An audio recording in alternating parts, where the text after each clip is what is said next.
Hi students, at the beginning of the video I would like to ask you three major questions if you can answer. Question number 1, क्या आपको मालूम है कि current India का GDP growth rate कितना है? Question number 2, क्या आपको मालूम है बड़े बड़े रिसर्चर्स ने कुछ प्रेडिक्ट किया है कि एट द एंड ऑफ 2020 हमारा जीडीपी ग्रोथ रेट इतना हो जाएगा? क्वेश्चन नंबर 3, क्या जीडीपी ग्रोथ रेट का तुम्हारे बिजनेस से कोई लेना देना है? That is, does any business have an impact due to economy? Let me give you three answers. The answer number 1, right now we are in between 3 to 4% of GDP. Expected is around 1.5% by end of 2020. अगर ऐसा ही रहा तो हमारी हालत ऐसी हो जाएगी कि हमारा GDP ग्रोथ रेट 3% से लेकर 1.5% आधा हो जाएगा. And answer number 3, obviously yes. That is the reason why we are studying economic environment. Economy हमारे बिजनेस को बहुत इम्पैक्ट करती है. So today's session is all about economic environment and global environment. Let us begin the first point, that is economic environment. whenever we talk about economic environment we need to study the economic systems of the country. like हमारे यहाँ पर mixed economy है, आप लोग शायद जानते होंगे. Mixed economy मतलब क्या? तो मिक्स्ड इकोनॉमी मतलब जहाँ पर गवर्नमेंट की कंपनीज एंड प्राइवेट प्लेयर्स दोनों मिलकर काम करते हैं. यहाँ कंपनीज दो टाइप की होती है. प्राइवेट एंटरप्राइज के हाथ में भी कंपनीज होती हैं और गवर्नमेंट की खुद की इंस्टीट्यूशंस भी होती है. Like LIC is government own, लेकिन Reliance is private enterprise. It is called mixed economy. कुछ कंट्रीज में पहले के ज़माने में, आज तो बहुत कम कंपनीज है जो ये मॉडल फॉलो करती हैं, जिसको हम बोलेंगे सोशलिस्ट मॉडल, जहाँ पर पूरा कंट्रोल गवर्नमेंट का होगा. मतलब कोई भी प्राइवेट एंटरप्राइज वहाँ पर काम नहीं कर सकती है, सब कुछ under the control of government. अगर आपको कोई कंपनी सेटअप करनी है तो you have to register your company under the name of government. जो भी आपका प्रॉफिट होगा वो चला जाएगा गवर्नमेंट को, जितना भी टैक्स है ऑब्वियसली गवर्नमेंट को चला जाएगा. थर्ड कैटेगरी होती है जो प्योर कैपिटलिस्ट मॉडल पे चलती है. Like I can tell you, not 100% but USA is a capitalist model country, जहाँ पर सब कुछ प्राइवेट एंटरप्राइज के हाथ में होता है, गवर्नमेंट का निग्लिजिबल इंटरफियरेंसेस होता है. So what we did, what we studied, there are three types of systems, economic systems. Number 1 is mixed economy, which is I think almost followed by every country. मतलब government का भी थोड़ा control होगा, government की भी enterprises होगी and private enterprises भी काम कर सकते हैं. मिलजुल कर काम करना है तभी देश आगे बढ़ेगा.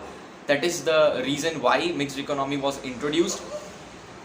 अनदर इज सोशलिस्ट मॉडल, जो कि बहुत कम कंट्रीज फॉलो करती है because it doesn't work. Russia ने ये ट्राई किया था, even India tried it. The control of government would not allow you to perform, क्योंकि जितना ज़्यादा गवर्नमेंट का कंट्रोल होगा उतना फ्रीडम चला जाएगा. It's the reason why we need to study the economic systems of a country.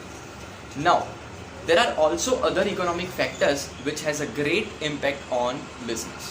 उसमें से पहला जो फैक्टर है वो है अनएम्प्लॉयमेंट. एक और बात मैं क्लियर करना चाहूँगा, जब भी मैं एग्जाम्पल लूँ तो आपको मान के चलना है कि आप लोग अभी इंडिया के बाहर हो और आपको बिजनेस इंडिया में करना है. थोड़ी देर के लिए आप सब फॉरेनर बन जाओ, अब बाहर की कंपनीज हो and you want to start a business in India. अब बताइए, इंडिया का अनएम्प्लॉयमेंट रेशियो आपके लिए मैटर करता है? Because unemployment is one of the economic factor. क्या आपको मैटर करता है? So let us take an example. You are outside India, you want to do business in India. तो आप बिजनेस स्टार्ट करने से पहले डेफिनेटली ये सोचोगे कि वहाँ पर अनएम्प्लॉयमेंट है, वहाँ पे लोगों को काम नहीं मिलता है. अगर मैं जाके वहाँ पर स्टार्ट करूँ मेरी कंपनी इंडिया के अंदर, तो फिर मैं एम्प्लॉयमेंट क्रिएट कर पाऊँगा, लोगों का सपोर्ट मिलेगा, सोसाइटी मुझे एक्सेप्ट करेगी. सो जहाँ अनएम्प्लॉयमेंट रेशियो ज़्यादा है वहाँ पर आपकी कंपनी के सक्सेसफुल होने के चांसेस बढ़ जाते हैं, क्योंकि वहाँ पर लोग काम करना चाहते हैं, वहाँ पर काम अवेलेबल नहीं है और आप तो वहाँ एस्टेब्लिशमेंट करके लोगों को जॉब अपॉर्चुनिटीज़ दे रहे हो. So that is the reason why again unemployment is a factor which impacts the business. Another example, another economic factor, that is disposable income. Country की डिस्पोजेबल इनकम भी मैटर करती है आपके बिजनेस पर. How? उसके लिए पहले समझना होगा सर डिस्पोजेबल इनकम क्या है. सी, आपने पूरे साल जितना भी कमाया उसमें से आपने अपने खर्चे माइनस कर दिए, जैसे भी खर्चे हो आपने माइनस कर दिए. अब जो भी बचा उस पर आपने टैक्स भी दे दिया. अब फाइनली जो भी आपका है कोई लेके नहीं जाने वाला है, उसको हम बोलेंगे disposable income. It is savings even after paying the tax to government. अगर लोगों की डिस्पोजेबल इनकम ज़्यादा होगी तो ऑब्वियसली परचेसिंग पावर भी क्या होगा, ज़्यादा होगा। अगर परचेसिंग पावर ज़्यादा होगा तो वो लोग हाई वैल्यूएबल प्रोडक्ट्स को प्रेफर कर पाएंगे, तो वहाँ पर आप अपनी हाईली वैल्यूएबल प्रोडक्ट सेल कर पाओगे। तो अगर आप सीधा जंप कर दोगे कोई ऐसी कंट्री में और ऐसी हाई फाई प्रोडक्ट बेचना चाहोगे वहाँ पर, लेकिन वहाँ की डिस्पोजेबल इनकम इतनी हाई है ही नहीं, तो फिर आपकी प्रोडक्ट्स को कोई भी प्रेफर नहीं करेगा। They would like to buy cheaper products, but आपकी प्रोडक्ट है हाई वैल्यूएबल प्रोडक्ट, तो वहाँ पर आप सक्सेसफुल नहीं रहोगे। So another factor we studied is disposable income also matters and also have an impact on business. Number 3 is interest rates. Yes, interest rates. Bank का interest rate होता है ना, आप लोग लोन लेने जाते हो तो उस पर हमको जो ब्याज देना होता है, yes, वो भी मैटर करता है। कैसे मैटर करता है गाइज? लेट्स से कि लोगों के पास बहुत पैसा है, मतलब लोगों के पास इतना पैसा है, लोग खर्च करते ही जा रहे, परचेसिंग पावर बहुत ज़्यादा है एंड मनी का सप्लाई इतना हो गया है कि डिमांड बहुत ज़्यादा हो रही है, सप्लाई क्या हो जा रही है, बहुत कम। तो ऐसे सिचुएशन के अंदर ये मनी का फ्लो कंट्रोल करने के लिए बैंक्स कौन सा एक्शन लेती है? मतलब लोगों के पास बहुत पैसा है, उसको कम करने के लिए बैंक्स क्या कर सकती है? ज़्यादा से ज़्यादा बैंक्स क्या कर सकती है? फिक्स्ड डिपॉजिट पे ना, फिक्स्ड डिपॉजिट पे बहुत ज़्यादा इंटरेस्ट देगी।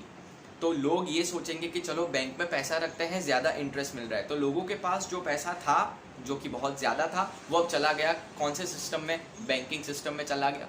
उसी तरीके से अगर आपके पास पैसा ही नहीं है, मतलब लोगों के पास इतना पैसा है ही नहीं, मनी फ्लो बहुत कम है, तो बैंक्स कौन सा एक्शन लेगी? बैंक्स लोन पे इंटरेस्ट कम कर देगी ताकि लोग पैसा लेके जाए। Now let's take an example कि अगर आप ऐसी कंट्री में बिजनेस करना चाहते हो जहाँ पर लोगों के पास इतना पैसा नहीं है एंड वहाँ पर आप कार मैन्युफैक्चरिंग इंडस्ट्री स्टार्ट करना चाहते हो, तो होगा क्या? क्योंकि वो कंट्री के अंदर पैसा नहीं है लोगों के पास, वहाँ जितने भी बैंकिंग सिस्टम्स में बैंक्स है वो अपने लोन पे इंटरेस्ट क्या कर देगी? कम कर देगी, ताकि लोगों के पास पैसा आ जाए। अब जैसे ही लोगों के पास पैसा आएगा वो कार लोन लेना शुरू कर सकते हैं, वो खर्चा करना स्टार्ट कर सकते हैं, आपकी वैल्यूएबल प्रोडक्ट शायद प्रेफर कर सकते हैं। एक और इकोनॉमिक फैक्टर जो कि बिजनेस को इम्पैक्ट कर सकता है, रादर करता है, वो है value of rupee against dollar, that is exchange rate. Right now it is around 75.70, कबूतर की तरह उड़ रहा है हवा में, 85-90 तक पहुंचने के इरादे लेकर बढ़ता ही जा रहा है। हमको कम करना है, जितना हो सके कम करना है। लेकिन ये कैसे बिजनेस को इम्पैक्ट करेगा? तो ध्यान से सुनना। मैंने क्या बोला था? आप लोग कौन सी कंपनी हो? अमेरिकन कंपनी, बाहर की कंपनी। इंडिया में अगर डॉलर स्ट्रांग होता है तो अमेरिका के लिए अट्रैक्टिव होता है। सिंपल सा एग्जांपल, अगर आज $1 ₹50 है तो रुपी स्ट्रॉन्गर है, डॉलर वीक है, तो ये बाहर के लोगों के लिए अट्रैक्टिव नहीं होगा। जबकि अगर $1 100 हो जाए, $1 100 हो जाए, तो ये रुपी वीक हो गया, डॉलर स्ट्रांग हुआ। डॉलर स्ट्रांग होना मतलब वहाँ की करेंसी स्ट्रांग होना, मतलब वो कंट्री स्ट्रांग होना, वो लोगों के लिए मार्केट अट्रैक्टिव हो जाएगा। वो लोग यहाँ से जो मंगवाएंगे उन लोगों को सस्ता मिलेगा, कम डॉलर्स पे करने रहेंगे उन लोगों को अगर यहाँ पर डॉलर्स स्ट्रॉन्गर है। Let's take a simple example guys, इसको आप ध्यान से समझें कि अगर आप लोग शूज़ मैन्युफैक्चरिंग करते हैं और आपको 10,000 पेयर ऑफ शूज़ सेल करने का ऑर्डर आया होता बाहर से, ठीक है, आपकी पर पेयर ऑफ शूज़ है 1,000 रुपीज़, तो आपने कितना सेल्स बुक कर दिया है? 10,000 pair of shoes into 1,000, around it will be 1 crore. Obviously it will be 1 crore rupees का आपका सेल्स होने वाला है।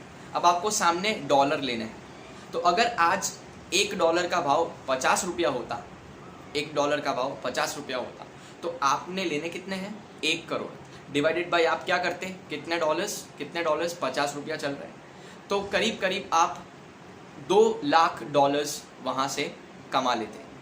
How? See 10,000 multiply by 1,000 it is 1 crore. आपको 1 करोड़ रुपया डॉलर्स में चाहिए, तो आप डॉलर्स कैसे एक्सेप्ट करोगे? 1 crore rupees divided by what is the rate right now? 50 for example. So आप $2 लाख वहाँ से ले लोगे। लेकिन अगर यही डॉलर की प्राइस हो जाए 100 रुपया, तो अब आप क्या करोगे? 1 करोड़ डिवाइडेड बाई 100 करोगे और आपको मिलता खाली कितना? 1 करोड़ रुपया। तो remember one thing, whenever dollar becomes stronger it becomes attractive for the foreign companies, foreign countries, foreign companies. I hope आपको समझ में आया होगा इकोनॉमिक फैक्टर्स कैसे बिजनेस को इम्पैक्ट करती है। नाउ ये जो पॉइंट हम लोग पढ़ रहे हैं इकोनॉमिक फैक्टर, वो पॉलिटिकल एंड लीगल से बहुत कनेक्टेड है और एग्जाम में इतना कन्फ्यूजन क्रिएट करता है कि हम कंफ्यूज हो जाते हैं कि ये पॉलिटिक्स का पार्ट है कि ये इकोनॉमिक्स का पार्ट है। उसका आंसर वेरी सिंपल, देखिए, गवर्नमेंट जब भी अपॉइंट होती है, गवर्नमेंट इलेक्ट होती है, वो डेफिनेटली इकोनॉमी को इम्पैक्ट लाती ही लाती है, क्योंकि वो गवर्नमेंट की पॉलिसीज़ ही ऐसी है जिसकी वजह से इकोनॉमी पे इम्पैक्ट आता है। आज मोदी सरकार जो भी करती है देश के लिए, वो इकोनॉमी को सीधा इम्पैक्ट करती है। मन की बात में जो वे बोलते हैं, मैंने आपको कल एग्जांपल लिया था मेक इन इंडिया का, वो इकोनॉमी पे इम्पैक्ट करने वाला है, ठीक है। तो ज़्यादा जो वाइड एरिया है, ज़्यादा वाइडर एरिया है, वो है कौन सा? Economic environment. तो जब भी आप कोई एमसीक्यू पढ़ो और वहाँ पर बात हो ये फैक्टर्स की, लाइक अनएम्प्लॉयमेंट, इंटरेस्ट रेट की, तो आपको सही क्लासिफिकेशन पॉलिटिकल में नहीं करना है, सही क्लासिफिकेशन करना है इकोनॉमिक में। लेकिन अगर आपको एग्जाम में आ जाए कि भाई पॉलिटिकल स्टेबिलिटी ये किसका फैक्टर है, तो फिर आपको लिखना है पॉलिटिकल एंड लीगल एनवायरनमेंट का। ऐसा होगा तो मैं डिटेल एमसीक्यू का एक रिवीजन लेक्चर भी अपलोड कर दूंगा, जहाँ पर हम सारे एमसीक्यूज डिस्कस कर लेंगे, ठीक है। फिर यहाँ पर आपका इकोनॉमिक एनवायरनमेंट वैसे कंप्लीट हो रहा है, लेकिन आपकी बुक में कुछ पॉलिसीज़ दी है जो कि इकोनॉमी को बहुत इम्पैक्ट करती है, और ये सारी पॉलिसीज़ आपने कहीं ना कहीं 12th स्टैंडर्ड में पढ़ ली होगी। फटाफट से मैं आपको समझाता हूँ, ज़्यादा टाइम इसमें वेस्ट नहीं करना है। एक होती है इंडस्ट्रियल पॉलिसी, जो कि बहुत सारी इंडस्ट्रीज़ के लिए जो भी गवर्नमेंट डिसीजंस लेती है, जो भी उनके लिए नए रिफॉर्म्स लाती है, एक्शंस लेती है, वो सारी इंडस्ट्रियल पॉलिसी। आप जानते हो बहुत सारी इंडस्ट्रीज़ है, एफएमसीजी इंडस्ट्री है, फार्मास्यूटिकल इंडस्ट्री है, फर्नीचर इंडस्ट्री है, रियल एस्टेट इंडस्ट्री है, ठीक है। सेकंड है फिस्कल पॉलिसी, जिसका मतलब है टैक्सेशन रिलेटेड रिफॉर्म्स बनाना, टैक्सेशन रिलेटेड लॉस बनाना। ये डायरेक्ट टैक्स मतलब इनकम टैक्स रेट कितना, गवर्नमेंट कितना टैक्स कलेक्ट करेगी, कितना रेवेन्यू कलेक्ट करना है, ये सारी बातें फिस्कल पॉलिसीज़ में होती है। एक होता है मॉनेटरी पॉलिसी, जो सीधा सीधा डील करता है लोगों के मनी के सप्लाई पे, मतलब लोगों के पास कितना पैसा होना चाहिए, मनी का फ्लो कितना होना चाहिए, कहीं इन्फ्लेशन ना हो जाए, कहीं रिसेशन ना हो जाए, ये सारी बातें कहाँ पर करते हैं हम? मॉनेटरी पॉलिसी में। एक होता है एग्जिम पॉलिसी, एग्जिम मतलब ब्रेक कर दो, एग्जिम, एक्स मतलब एक्सपोर्ट, इम मतलब इम्पोर्ट। गाइस, एग्जिम पॉलिसी कैसे आपकी इकोनॉमी को इम्पैक्ट करेगी? Answer is very simple. अगर कोई पॉलिसी बनाई ना होती कि भाई इतना एक्सपोर्ट, इतना इंपोर्ट, यहाँ से ये नहीं मंगवा सकते, इतना नहीं मंगवा सकते, इतने से ज़्यादा नहीं मंगवा सकते, तो फिर गाइज बहुत बहुत डिफिकल्ट हो जाता। हम इंपोर्ट करते रहते हैं, इंपोर्ट करते रहते हैं, प्रॉब्लम क्या होता? हमारा एक्सपोर्ट्स नहीं होता, और बैलेंस ऑफ रेवेन्यू होता है ना, वहाँ पे सरप्लस की जगह क्या हो जाए? डेफिसिट हो जाता। और ये जो डॉलर अभी मैंने डिस्कस किया 75.70, ये और बढ़ के चला जाता, 85-90 तक पहुँच जाता, इसको मान। तो EXIM policy is also one of the factor which impacts your business. एक और पॉलिसी है that is foreign investment policy. सीधा सीधा साफ साफ ये बोलती है कि कितना फॉरेनर्स यहाँ पर इन्वेस्ट कर पाएंगे। ज़रा सोचिए, क्या फॉरेनर्स यहाँ के डिफेंस सिस्टम में इन्वेस्ट कर पाएंगे? ये तो हमारा प्राइवेसी है, ये हमारा सीक्रेट है, यहाँ पर फॉरेन डायरेक्ट इन्वेस्टमेंट अलाउ नहीं होगा। सो कुछ ऐसे सेक्टर्स हैं जहाँ मोदी सरकार ने क्लियरली मना किया है कि भाई फॉरेनर्स आपको यहाँ इन्वेस्टमेंट अलाउड नहीं है। बाकी 0% सेक्टर तो मैंने डिस्कस किया। कुछ ऐसे सेक्टर्स हैं जहाँ पर फॉरेनर्स खाली 26% इन्वेस्ट कर सकते हैं, खाली 49% इन्वेस्ट कर सकते हैं, 100% वाली भी कैटेगरी है। दूसरा एक चैप्टर है, वहाँ पे डिटेल डिस्कशन हो जाएगा। फिलहाल के लिए हमने ये जो पूरा भाषण आपने सुना है, पूरा लेक्चर जो आपने सुना है, वो एक ही बात बार बार दोहराता है कि इकोनॉमिक एनवायरनमेंट आपके बिजनेस को डेफिनेटली इम्पैक्ट करेगा। आई होप आपको ये वाला टॉपिक पूरा डिटेल में समझ में आया हो। आखिरी एनवायरनमेंट आपको पढ़ना है जो है ग्लोबल एनवायरनमेंट। एक्चुअली पहले जितनी पुरानी बुक्स थी, पुरानी मैनेजमेंट के बुक्स, वहाँ पर ये इंक्लूड नहीं किया गया है। इसका रीज़न ये है कि ग्लोबलाइजेशन जब से आया, जब से वर्ल्ड में ग्लोबलाइजेशन का बराबर पैर जमा, उसके बाद ये एनवायरनमेंट को समझना बहुत ज़रूरी हो गया। ग्लोबलाइजेशन के बाद दुनिया एक शहर में कन्वर्ट हो चुकी है। अब आप जहाँ पर भी बिजनेस करना चाहो, it is very simple for you, आप जाके अपना बिजनेस ओपन कर सकते हो। अमेज़ॉन ने करके दिखाया, एक दुकान से शुरू हुआ था उसका बिजनेस, आज दुनिया में फैल चुका है। मोबाइल पर बैठे बैठे अमेरिका से प्रोडक्ट आ जाता है, उतना फास्ट एडवांस्ड अमेज़ॉन। आप अपने कंट्री के साथ साथ दुनिया की बहुत सारी कंट्रीज़ में बिजनेस करते हो, तो आपको ग्लोबल एनवायरनमेंट समझना ज़रूरी है। मतलब जो भी दुनिया में चलता है, अच्छी बातें, बुरी बातें, पॉजिटिव फैक्टर्स, नेगेटिव फैक्टर्स, दुनिया में जो कुछ भी चल रहा है उसका नॉलेज आपको रखना है, और उसको कंसिडर करके ही आपको अपना बिजनेस करना है। मतलब कि आप लोगों ने जितना भी पढ़ा, टेक्नोलॉजी पढ़ा, आप लोगों ने लीगल सिस्टम्स पढ़ा, आप लोगों ने पॉलिटिक्स पढ़ा, आप लोगों ने इकोनॉमी पढ़ा, आप लोगों ने डेमोग्राफिक पढ़ा, सोशो कल्चर पढ़ा, ये खाली आपकी कंट्री का नहीं, ये पूरी दुनिया का देखना है। वो ग्लोबल एनवायरनमेंट आपको सिखाना चाहती है। मीन टू से इज़ कि आपको ये ध्यान रखना है कि दुनिया में कहाँ पर नई अपॉर्चुनिटीज़ क्रिएट होती है, कौन सा नया मार्केट ओपन हो सकता है। आपको पता है यहाँ इंडिया के अंदर दिल्ली में आई थिंक ऐसे भी लोग हैं जो चावल के दाने पे नाम लिख सकते हैं। ऐसी कला है इंडिया के पास। मतलब लोग वहाँ जाते हैं, मंदिर में जाते हैं पूजा करने के लिए, और मंदिर के बाहर ही वो बैठा है। एक स्क्रीनशॉट में डाल दूंगा, आपके स्क्रीन पर वो दिख रहा होगा। ये जो बंदा आपको दिख रहा है ना, वो चावल के दाने पर नाम लिखता है। जिसका भी नाम आपको लिखवाना हो वो लिख के देता है। अब ये इंडिया में ही चलेगा क्योंकि यहाँ लोग अच्छा लगता है लोगों को, बाहर ये सक्सेसफुल नहीं रहेगा। ग्लोबल एनवायरनमेंट यही कहता है कि आपको दुनिया कंसिडर करके काम करना है। आपको कोई एक शहर या कोई एक सिटी आप छोड़ दीजिए। ग्लोबलाइजेशन आ चुका है। एक्सपांड करिए, अपना बिजनेस इलेबोरेट करिए और जानिए कि दुनिया में क्या हो रहा है, अच्छी बातें, बुरी बातें। आई होप आपको समझ में आया होगा पूरा ग्लोबल एनवायरनमेंट एंड पूरा इकोनॉमिक एनवायरनमेंट। कल अगले वीडियो में जहां पर हम पेस्टल एनालिसिस को डिस्कस करेंगे एंड कल कुछ क्वेश्चन आंसर सेशन होगा। अगर पॉसिबल होगा तो मैं लाइव आ जाऊंगा। See you tomorrow. Bye bye.